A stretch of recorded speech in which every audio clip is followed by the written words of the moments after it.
guys, welcome to another Matt's Minutes. And today, during National Radon Action Month, we are going to be talking about OM&M plans for active soil depressurization systems for mitigating radon gas. Operations, maintenance, and monitoring documents give you, the homeowner, and future professionals clear understanding of how the system works and how to keep it working.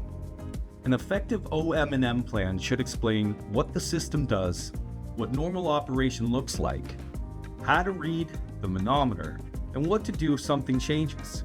It also sets expectations around the fan life, alarms, and when to call a professional. So remember, a well-informed homeowner is one of the best safeguards for your long-term system performance and protecting your family. Want to get in touch with a Radon Pro?